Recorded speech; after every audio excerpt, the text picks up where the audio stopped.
Swawa abato ye koso nsemu ne yakwa Asante mantemu nso bia bi te se nhyiaye so ene brano ahodo bi ho no mo a saa abaya ye to ya hwe ya na amaso ho won ha nyina ne sa akade ahodo wo sei simpanifo de ba no modidi dwuma no akade ne bia beduru nanso entime nsom se de wo se esom wo no nti anhwe ya saa brano atete saa no abato ye koso neenu ebia no mo omapeda foforo no ato wonde ene da abato commission ehede to ho se district level election no enkoso na sa ubi pia Asante mantem ha nhye so abato mposu aso santase a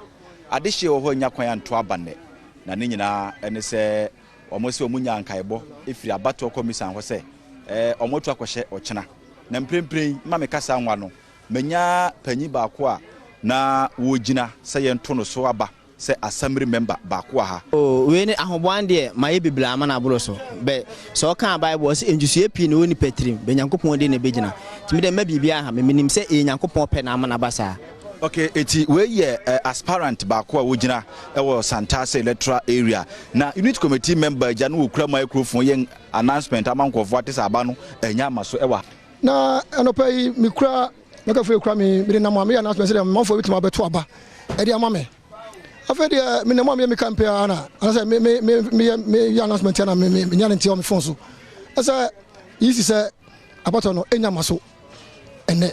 na mo say mo dawo man adai na abato no emaso asema obaka teme say no kure enya problem kase e wo office wo nti no ebe no nyame adom a na de tie da ochina 20th ito kaza no to be frank afena asa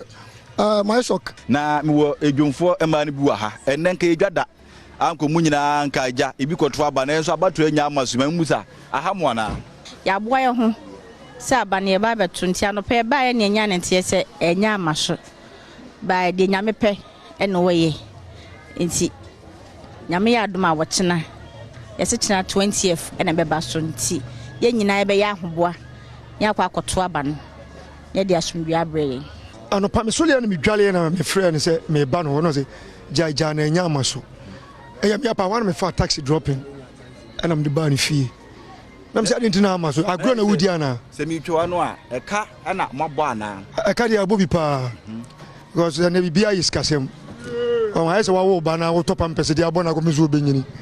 enti adwuma na ye ne nya adwuma ketwa bibia is kasem ye yiska na dia ye ene kura man bi kura beto we o say o frifin so na aba ko beto aba amasunti wo ko yesi yesre na ni dan on transi